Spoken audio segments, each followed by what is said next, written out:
Queridos irmãos, graça e paz em Cristo Jesus. Amém? Amém?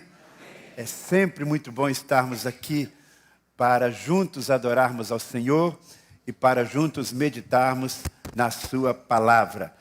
Muito bom acompanhar esse culto, tendo a participação de uma família louvando ao Senhor. Precisamos realmente continuar com essa ideia, viu, Edmir? Onde é que está o Edmir? Está aqui, não é? Precisamos continuar, porque isso é maravilhoso, uma família louvando junto ao Senhor, é inspiração para todos nós. Meus queridos irmãos, hoje nós vamos dar prosseguimento à nossa série expositiva no livro de Efésios, e chegamos hoje ao capítulo de número 4. Você pode ler na sua Bíblia, ou pode acompanhar aqui na tela o texto que vai servir para a nossa reflexão nesta manhã. Aqui em Efésios, no capítulo de número 4, eu vou ler o versículo 1 e depois a partir do versículo de número 7, porque no domingo passado nós estudamos juntos os versículos de 1 a 6. Então hoje veremos o primeiro versículo, que dá o gancho para a mensagem de hoje, que é uma continuação da mensagem do domingo passado, a mesma temática geral, e depois então, a partir do versículo 7 até o versículo 13. Diz assim a palavra do Senhor: como prisioneiro no Senhor, rogo-lhes que vivam de maneira digna da vocação que receberam. Versículo 7. E a cada um de nós foi concedida a graça conforme a medida repartida por Cristo.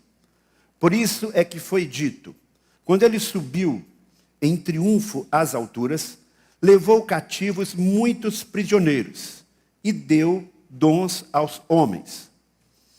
Que significa ele subiu, então que também havia descido às profundezas da terra.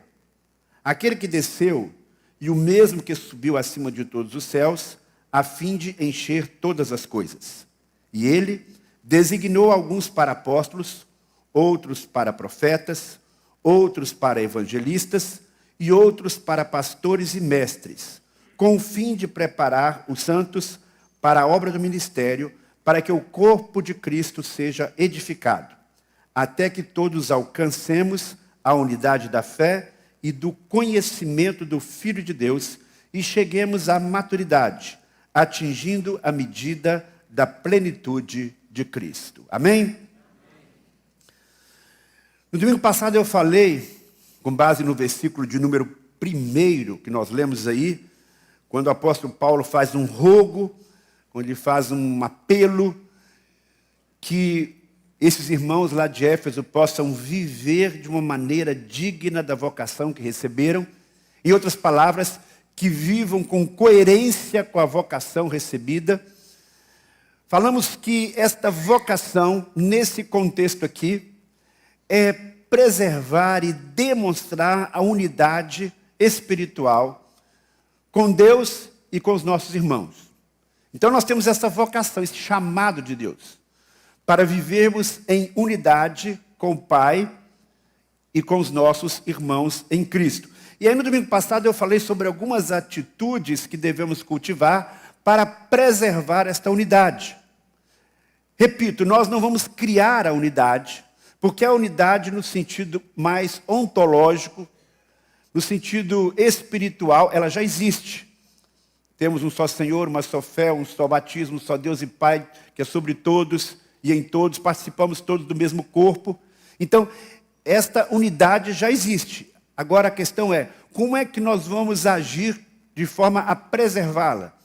Como é que nós vamos visualizar, demonstrar essa unidade? E aí, no domingo passado, falamos sobre algumas atitudes muito práticas.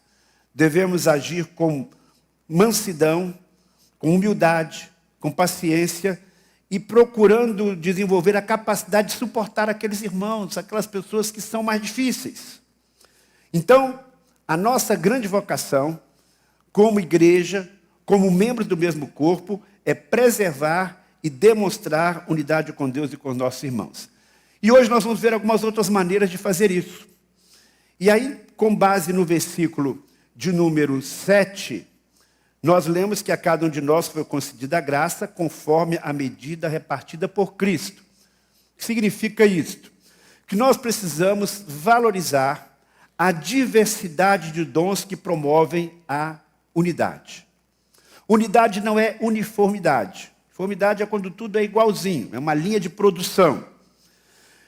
Na verdade, o que nós temos na igreja, como proposta de Deus, é a unidade, mas vinculada à diversidade. Lá na carta de Paulo aos Coríntios, a primeira carta, ele desenvolve com mais detalhes este conceito. Paulo, então, aqui, depois de destacar o que temos em comum, como já mencionei, temos o mesmo Senhor, uma só fé, um só batismo, uma mesma esperança, tudo isso nos unifica. Mas isso não significa que nós somos como um batalhão de chineses especialmente, que você olha e pensa que é tudo igual. Não, não é assim não. É um erro imaginar que somos uma réplica exata de um líder. Como se todos fôssemos produzidos em série, no mesmo molde, numa fábrica celestial. Existe um espaço para a singularidade de cada membro do corpo de Cristo. É um erro imaginar que se você for um cristão dedicado, um cristão que procura ser semelhante a Jesus, que você vai nos detalhes ser igual ao seu líder espiritual. Que você vai repetir as mesmas frases o tempo todo, que você vai emitir os mesmos gestos, que você vai fazer dele assim uma cópia xerox. Não é esse o propósito de Deus, porque Deus fez cada um de nós diferentes. Então nós somos diferentes não só pela família de onde viemos, pela cultura na qual nós somos criados. E aqui em Fortaleza, então, na nossa igreja, a gente tem gente de todo o canto do Brasil. Não apenas pelo temperamento, que é diferente, mas por causa dos dons, que são diferentes. Deus não concede aos seus filhos o mesmo conjunto de dons para cada um de nós. Por isso que o trabalho e a vida de cada um é tão importante. E como é que nós recebemos esses dons? O próprio texto diz aí que é pela graça de Deus. A graça não apenas nos salva a todos, mas a mesma graça salvadora é que distribui para a gente dons de acordo com a vontade do Pai. Ou seja, se eu for um crente muito dedicado, se eu for um crente muito espiritual, então Deus vai me dar o dom de estar lá na frente, de pregar, de ser um líder. Não necessariamente. Os dons não têm a ver necessariamente com o seu nível de espiritualidade. Você manifesta a sua espiritualidade através dos frutos do Espírito, que são atitudes e ações que todos nós devemos cultivar igualmente. Os dons são diferentes. E aí eu estou aqui relembrando aquilo que muitos de vocês já viram no seminário da rede ministerial. Quando a gente enfatiza muito que não é nenhum erro você não ter um determinado dom, mas é importante que você descubra qual é o seu dom, porque com certeza Deus deu um dom para cada um de nós. Não existe nenhum membro do corpo que seja inútil. Mas o que eu quero destacar aqui com base no texto lido é que isto é graça de Deus. Deus olha para um e diz, eu vou dar esses dons aqui. Olha para outro e diz, eu vou dar aqueles outros ali. E Cristo é aquele que conquista esses dons. E podemos dizer, repassa para o Espírito Santo que habita em nós. É interessante, então, que os dons espirituais, eles não são exclusivos para um grupo seleto de pessoas. Vou deixar alguns aqui sem dom nenhum e vou dar muitos dons para esses aqui que eu escolhi. Não é assim que funciona. Todos nós, você, meu irmão, cada um de nós, tem no mínimo um dom espiritual, que foi repartido conforme a medida por Jesus Cristo. Agora, para que possamos compreender melhor isso, devemos, o apóstolo Paulo explica com mais detalhes como é que esse processo, o que isso realmente significa. E isso está vinculado à obra de Jesus. Embora seja um dom espiritual, e nós vemos isso lá em Romanos, 1 Coríntios, dons do Espírito, mas eles são conquistados. Esses dons e outros sobre os quais eu vou falar, por meio da obra de Jesus. Por isso que ele diz assim, na sequência do texto que recebemos os dons. Por isso ele subiu em triunfo às alturas, levou cativos muitos prisioneiros e deu os dons aos homens. Esse texto nos induz à seguinte reflexão. Nós precisamos ter em mente sempre, precisamos nos lembrar que o doador dos dons é o Cristo vitorioso. O O doador dos dons é o Cristo vitorioso. Quando diz aí, por isso é que foi dito. Dito por quem? Dito quando? O apóstolo Paulo está citando um texto lá do Antigo Testamento. Ele está citando o Salmo 68, versículo 18. E se você abrir a sua Bíblia lá no Salmo 68, você vai ver um rogo, uma oração do salmista, pedindo que Deus intervenha a favor do seu povo. Certamente ele estava vivendo ali um momento difícil. Ele disse, Senhor, assim como agiste no passado, quando o Senhor levantou Moisés, e o Senhor foi conduzindo o seu povo em triunfo, venceram as pragas do Egito, saíram do Egito, estiveram diante do Monte Sinai e viram a manifestação do teu poder, atravessaram o Mar Vermelho, conquistaram a terra, dominaram reis, e depois de tudo isso o Senhor fez de Jerusalém lugar da sua morada. Tudo isso está lá no Salmo 68. Nós queremos que o Senhor esteja agindo assim hoje, Senhor, com teu poder. E aí, Paulo pega esta ideia, pega esta oração, e ele aplica a Jesus Cristo. E ele diz, Jesus Cristo fez uma obra semelhante a esta, que foi feita lá no Antigo Testamento. Ele chegou, ele conquistou, ele venceu, e ele está hoje num lugar de glória, um lugar de triunfo. E aqui ele joga também com uma outra ideia muito clara, muito comum, naquela época.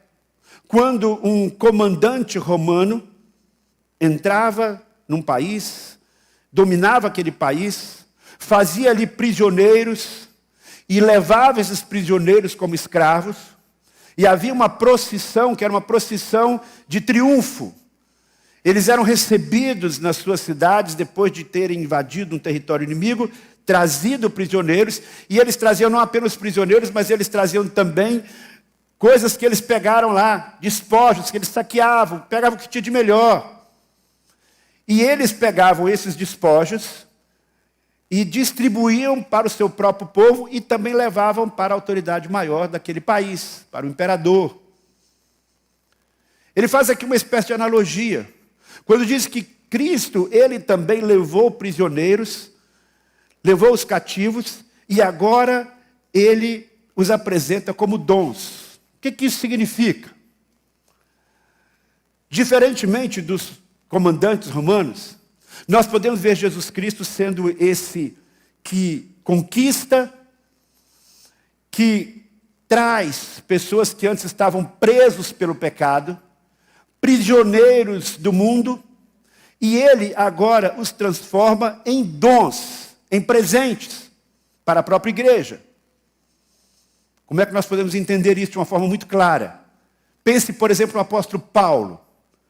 Paulo era um inimigo de Cristo. Paulo era um inimigo da cruz. Mas eis que Jesus vai ao seu encontro, conquista o seu coração, ele se torna o quê? Servo de Cristo, cativo de Cristo. E agora, ele, sendo trabalhado pelo próprio Deus, Jesus Cristo o exibe, Jesus Cristo mostra que ele é um dom, um triunfo. Porque aquele que antes era um inimigo, agora é um presente. É dado como um presente para a igreja, para que possa servir à igreja e ao mundo com as habilidades que Deus lhe deu. Percebe? Então nós temos aqui uma imagem maravilhosa desta obra de Jesus. Depois que ele morre e ressuscita, ele vem e faz esse desfile e dá à igreja pessoas que antes eram cativas do mal, agora se tornam servos do Senhor Jesus. E sendo servos do Senhor Jesus, são bênção no corpo de Cristo. Essas pessoas são dons. Isso envolve todos nós. Amém? E em seguida ele diz, que significa ele subiu? Senão que também a vida descido às profundezas da terra. Aquele que desceu é o mesmo que subiu acima de todos os céus, a fim de encher todas as coisas. Então ele dá mais alguns detalhes aqui desta obra de Jesus. E aí nós temos que parar e considerar que esse texto nos mostra que Cristo pagou um alto preço para esta conquista. Não foi uma conquista fácil. Na sua humanidade, Jesus Cristo pagou um altíssimo preço para nos dar esta vitória. Quando o texto diz aí que Cristo que subiu ao céu, que desceu às profundezas da terra, não existe entre todos os estudiosos da Bíblia, todos os comentaristas, um consenso sobre o que de fato isso significa. Alguns acham, por exemplo, que depois que Jesus Cristo ressuscitou, de acordo com o relato lá de 1 Pedro capítulo 3, versículo 19, ele foi até ao Hades, onde estavam lá os mortos do Antigo Testamento, e pregou para eles. Pedro diz isso, para que eles pudessem reconhecer Jesus como Cristo. Mas eu creio, com o John Stott, que esse texto se refere à humilhação que Jesus experimentou. Essas profundezas da terra não é necessariamente o Hades ou o inferno no sentido literal, mas tem a ver com a sua descensão, com a sua encarnação.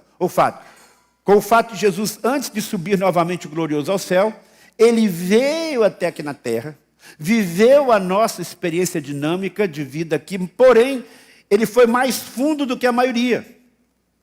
Porque quando ele estava ali no jardim do Getsemane, ele sentiu sobre os seus ombros o peso do pecado de toda a humanidade. Quando ele estava ali na cruz, ele não apenas o seu corpo estava dolorido, sofrendo, mas a sua alma tinha um peso enorme. Porque naquele momento, por alguns instantes, ele se sentiu afastado do próprio Deus, tanto que ele disse, Deus meu, por que me desamparaste? Então ele está ali na cruz sofrendo aquilo que nós poderíamos dizer a verdadeira agonia do inferno. Porque foi um peso muito grande sobre os seus ombros. Mas o que aconteceu depois? Ele morre, o Espírito Santo o vivifica e ele ressurge vitorioso. Então, num momento, ele estava nas profundezas da terra. Em algum momento depois, ele sobe para o mais alto céu, ele para o lugar de poder. Os judeus acreditavam que havia 7 céus e que o mais alto era o lugar pleno da presença de Deus, onde ele controla e domina todo o universo. É essa a ideia que Paulo está trazendo aqui. Ele saiu de uma situação de morte, de humilhação, das profundezas da terra, para o lugar mais alto que se poderia ter. Por isso ele é o Senhor dos céus e da terra. Ele enche todas as coisas. Então não é tanto uma subida em termos geográficos, mas nesse sentido existencial. E aí então, na sequência, ele diz que esse Jesus, que é esse rei vitorioso, que é esse comandante vitorioso, que passou por essa situação de humilhação, mas agora vem ressurgindo com a sua ressurreição, ele vai aniquilando os inimigos que são do diabo, que são o diabo e seus anjos, vai amordaçando, mas ao mesmo tempo ele vai conquistando cativos para si, que agora serão seus, e apresenta-os como dons. Então ele vai falar sobre pessoas que são dons de Deus, presentes de Deus. É interessante que as traduções mais antigas da Bíblia, elas enfatizam isso com mais clareza. No texto que eu li, nós falamos aqui que Jesus designou alguns para apóstolos, outros para profetas e assim sucessivamente. Muitas traduções mais literais dizem que ele concedeu, que ele deu apóstolos, profetas, evangelistas, pastores e mestres. Diante desta realidade, o que nos cabe fazer? Nós devemos reconhecer, devemos valorizar como dádivas divinas estes que ele nos concedeu, com propósitos muito especiais. Há pessoas que ao longo da nossa vida são presentes de Deus. A começar dos nossos pais, né, que nos deram a vida, que cuidaram da gente desde a mais tenra infância. Alguns tiveram o privilégio de ter uma babá, não é? Não sei quantos aqui, mas alguns tiveram uma babá que cuidava lá, ajudava a cuidar de você, atendia, brincava com você quando você era pequenininho.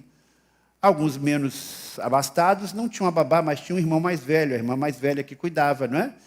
E talvez você tenha sido esse que cuidou do seu irmão mais velho, mais novo.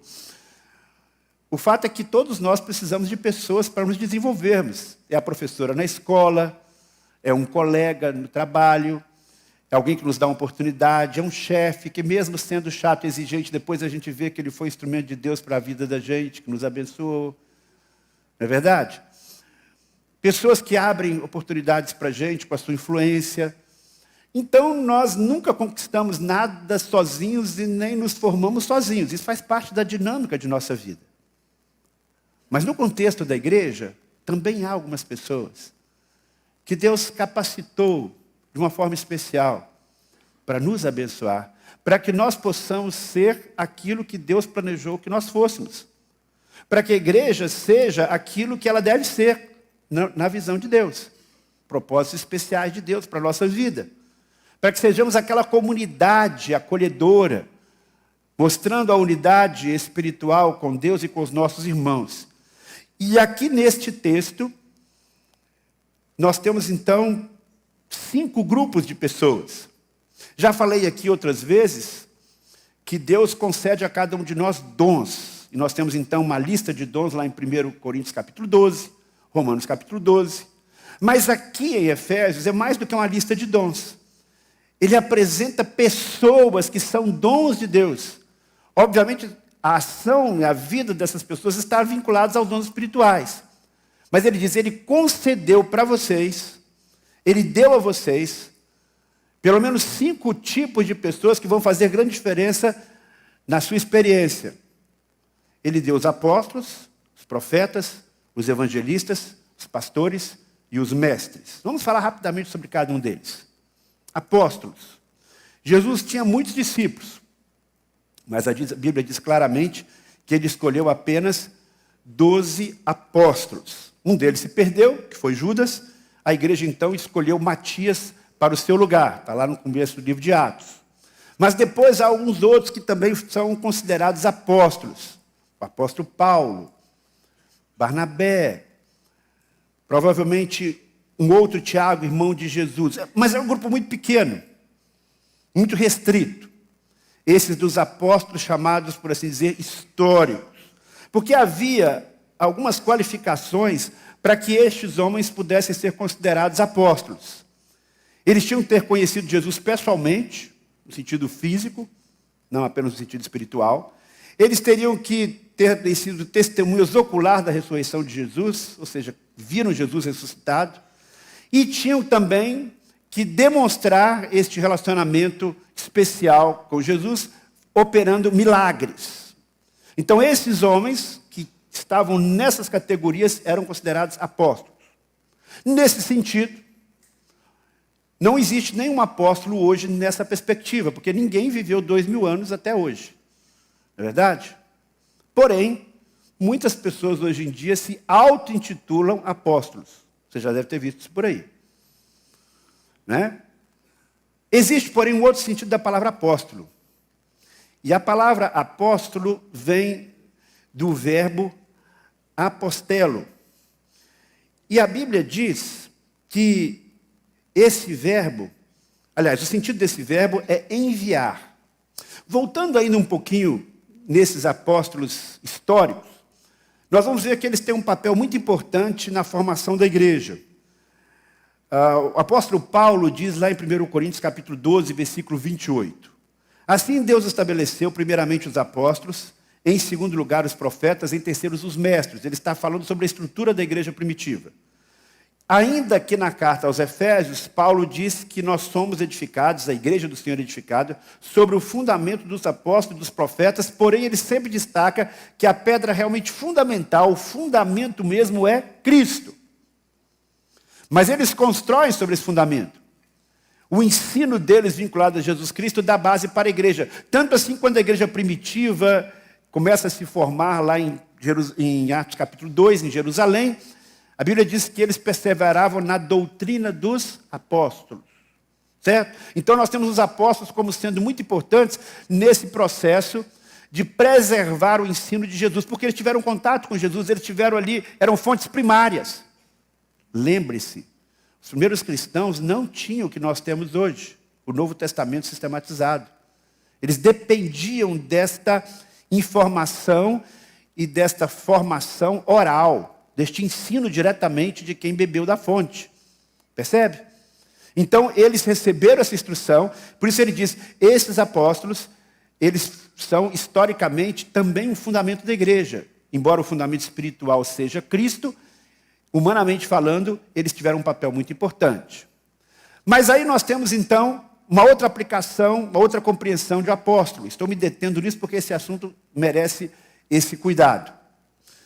Vem do verbo apostelo, que significa enviar. Nesse sentido, todos os cristãos são apóstolos, porque todos nós somos enviados ao mundo para pregar o evangelho. Porém, Paulo está dizendo aqui, e em outros lugares, que tem pessoas que têm o dom do apostolado. Ou seja, então, não é um dom que é para todos. Então, como é que nós podemos compreender isso? Nós podemos entender que, embora o chamado para testemunhar seja para todos nós, mas Deus realmente capacita alguns, chama alguns, para que eles possam ser enviados.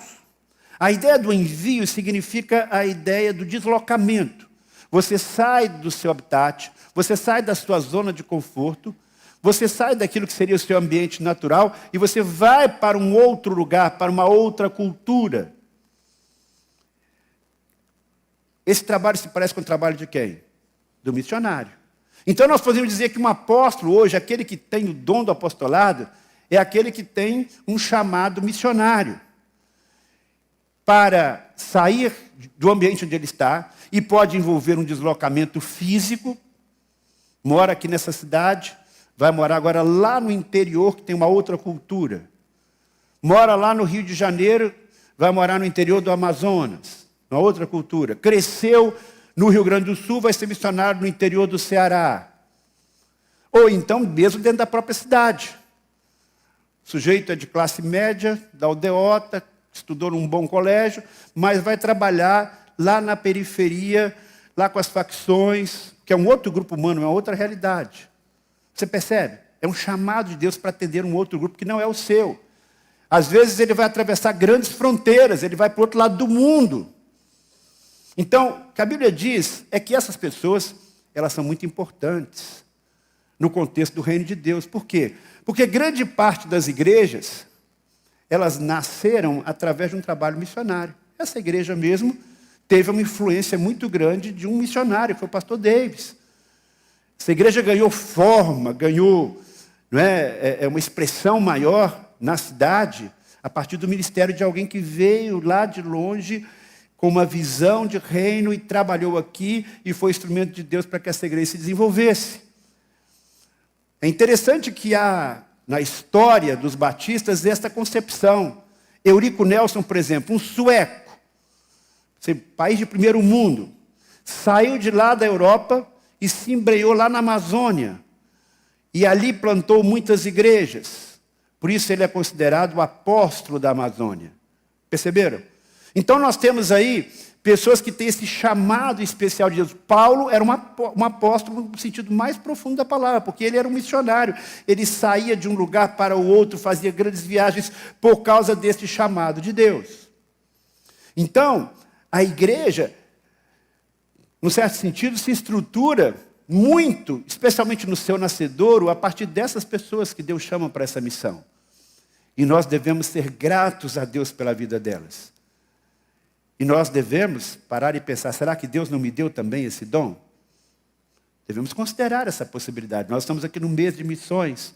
É importante pararmos periodicamente e pensarmos, Senhor, você tem me chamado para ser um missionário?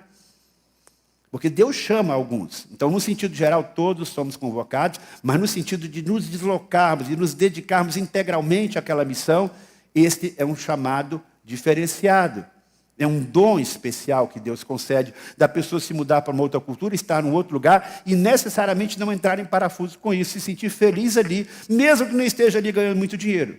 Porque quando você sai do seu país, da sua cultura e vai para outro lugar para ganhar muito dinheiro, então até humanamente se justifica, né? Ganha lá muito dinheiro, fica lá 1 ano, 2 e depois volta. No caso de muito jogador de futebol. Mas quando você vai para uma missão, é diferente. Nós temos em seguida um outro grupo de pessoas que Deus chama, que são os profetas. Quando nós pensamos nos profetas, imediatamente nós nos lembramos dos profetas do Velho Testamento. Mas nós temos também alguns profetas no Novo Testamento. A Bíblia fala do dom de profecia, que necessariamente, gente, não é a capacidade de adivinhar as coisas, de prever o futuro.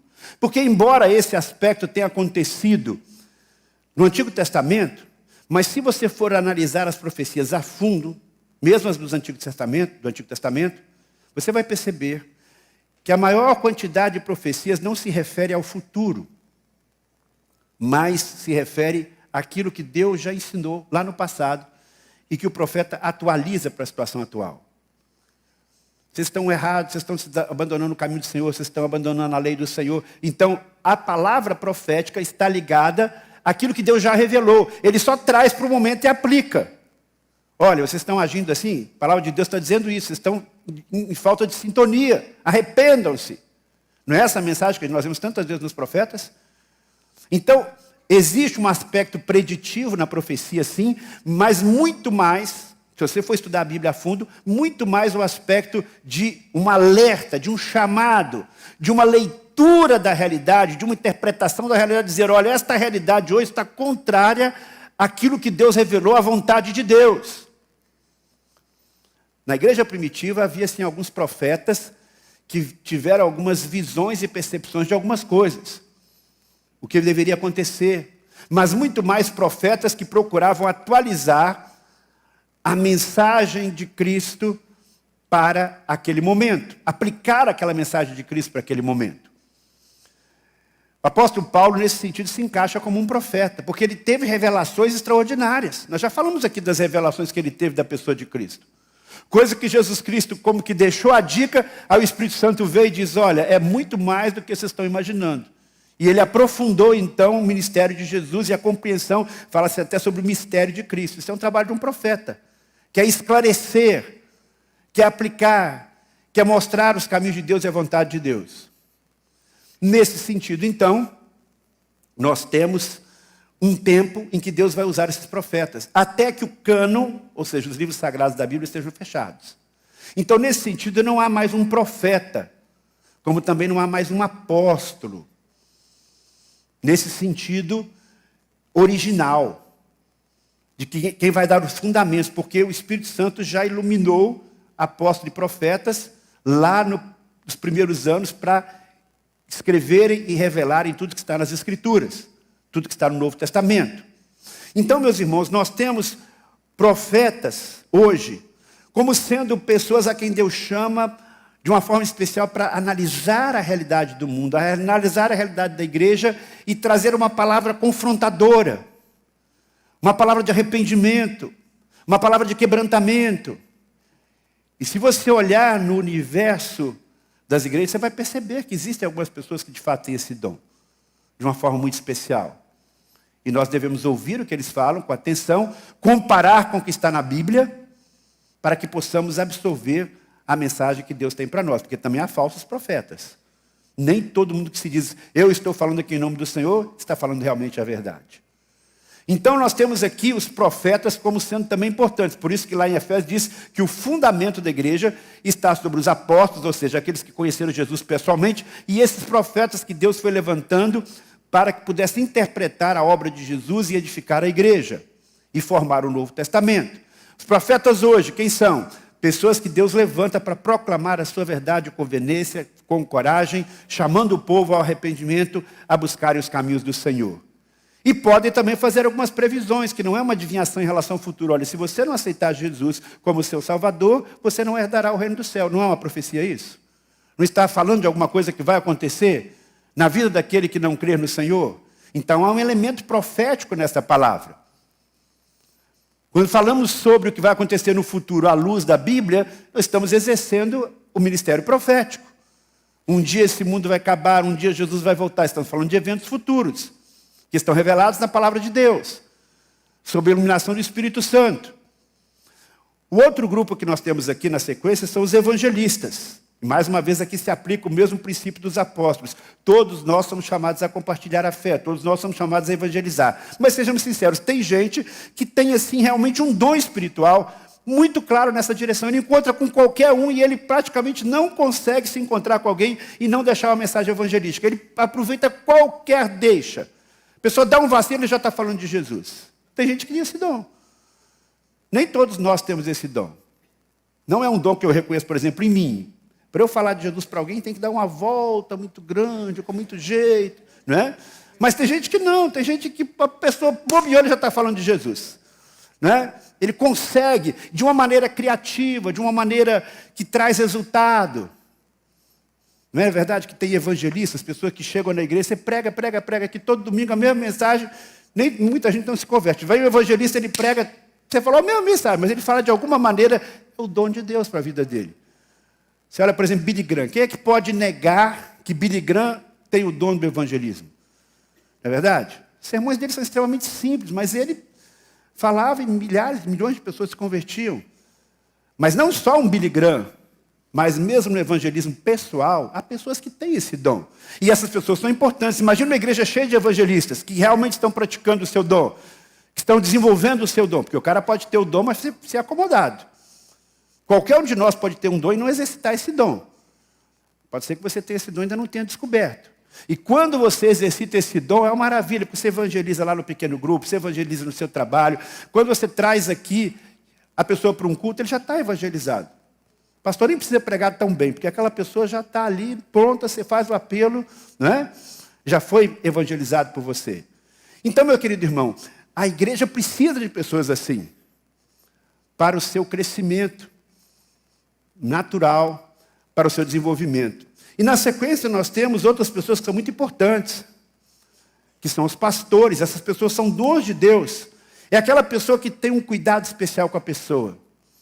Ela não tem dificuldade de ficar horas e horas ouvindo alguém contando a mesma história. Porque tem gente que é assim, né? Conta a mesma história 500 vezes. Aí aqueles que não têm esse dom, meu Deus, esse cara de novo, meu Deus, esse irmão vai me falar sobre esse problema de novo, pelo amor de Deus. Não é? Não tem paciência, tem dificuldade, seja objetivo, diga logo o que você está precisando. Quem tem o dom do pastoreio, não, ele escuta, ele ouve, ele pergunta de novo, ele lembra de orar pelo irmão, ele está zelando, entende? Então tem gente que tem esse dom especial da parte de Deus. Não é que todo pastor ordenado tem esse dom. Às vezes há pastores que não têm esse dom. Mas há pastores que gostam, que estão interessados, que realmente estão atentos às necessidades de cada irmão, de cada ovelha, que ficam frustrados quando não podem visitar, não podem ajudar, não podem aconselhar por alguma situação. E têm discernimento especial, sensibilidade, empatia. O que não falta no mundo hoje é gente com problema emocional. Os pastores estão aí para abençoar os irmãos que chegam na igreja, as pessoas que chegam na igreja com esse perfil. Mas a igreja precisa também de mestres.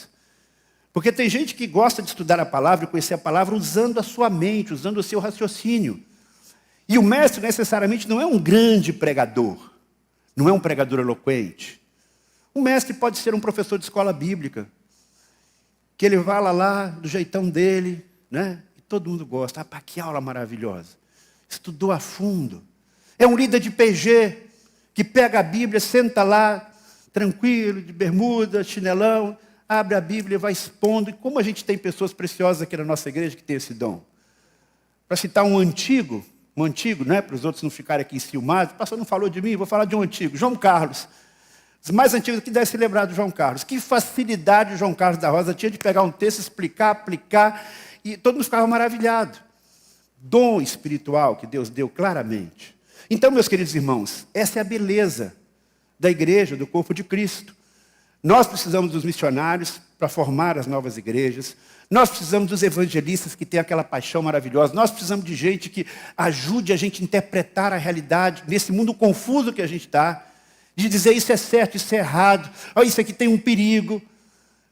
Que Deus quer que a gente siga nessa direção, nesse contexto conturbado. Precisamos de profetas. Precisamos de pastores com coração de pastor. Precisamos de mestres que conhecem, estudam a fundo a palavra de Deus, têm prazer em compartilhar, traz uma palavra que é prática para a vida da gente. Como é que a gente olha para essas pessoas? Nós devemos olhá-los como presentes de Deus, como dons de Deus. E não apenas olhar para eles nessa perspectiva, mas valorizar o trabalho deles. Quando você vai para um pequeno grupo e você tem ali uma pessoa que expõe bem a palavra, e você está ali ouvindo, assimilando, você está valorizando o trabalho dele. Quando você se matricula numa classe da escola bíblica dominical e vai ali e recebe aquele ensino que o professor preparou com tanto carinho, você está valorizando o trabalho, o dom daquele irmão. E o resultado disso, eu vou falar daqui a 15 dias, porque o tempo já está correndo, e o texto diz aí qual vai ser o resultado de quando a gente absorve, quando a gente valoriza, quando a gente se apropria e recebe esses irmãos como dons de Deus. Mas é importante também, para finalizar, que você pare e pense: será que Deus não me deu alguns desses dons? Será que eu não posso, de repente, Deus não tem me chamado e me capacitado para ser esta pessoa que é um evangelista, que é um mestre, que é um profeta? Mesmo que Deus não lhe deu nenhum desses dons, você ainda assim é útil e bênção no reino de Deus, porque são muitos outros dons. Mas nós temos que entender que esses irmãos, eles têm um papel realmente extremamente importante da igreja desde o seu nascedouro. Os tempos vão passando e Deus vai levantando outras pessoas para suprirem as necessidades do tempo atual. Por exemplo, qual a igreja de porte médio hoje que pode abrir mão de gente que sabe cuidar bem do som, do multimídia, da música, não é verdade? Precisamos disso, isso nos abençoa tanto, são dons de Deus, presentes de Deus. Mas nenhuma igreja sobrevive se não tiver evangelistas, mestres, pastores, professores. Mesmo a mais pequenina igreja, ela precisa ter essas pessoas. E nós devemos orar por elas, valorizá-las e nos perguntarmos: Senhor, o Senhor tem me capacitado, me chamado para esta obra? Nós vamos agora, como igreja, ter um momento muito especial. Dentre essas pessoas que Deus chamou entre nós temos um casal, Plutarco e Ariela, que servem aqui, já fazem muita diferença aqui, nos abençoam tanto. Tem gente que quando a gente tem que despedir, a gente fica com o coração dividido, né?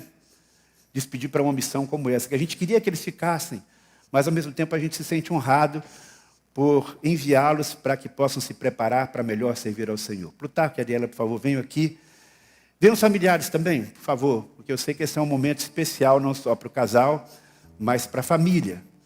Este casal, que alguns de vocês conhecem bem, né? Ele é um excelente fotógrafo, Lucas, e a Ariela é uma pessoa que tem nos abençoado muito. Tem pouco tempo que ela está aqui, mas quem vê as apresentações musicais já sabe, já ouviu, já foi abençoado por ela. Mas a gente pega as nossas bênçãos e compartilha, né? E envia. Então a nossa igreja agora está enviando para o seminário Palavra da Vida este querido casal, e nós vamos orar por eles, fazendo esta dedicação, e também pela família que fica aqui, não é? Orando e torcendo e apoiando.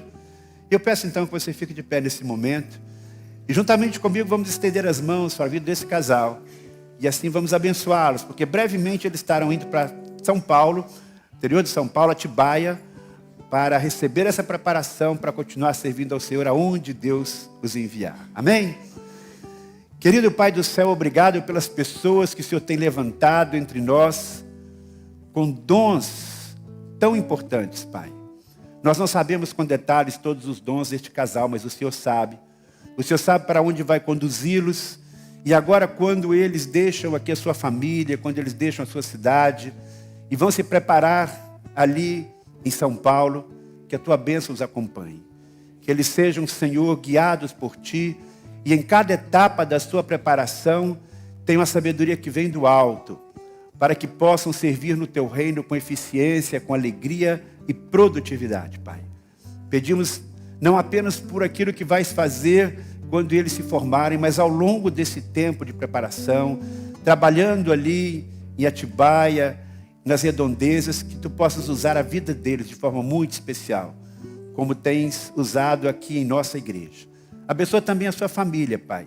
Consola os seus corações e que eles possam se sentir também privilegiados por estarem enviando para a Tua obra esses que lhes são tão queridos. Em nome de Jesus. Amém. Que Deus abençoe. Deus abençoe.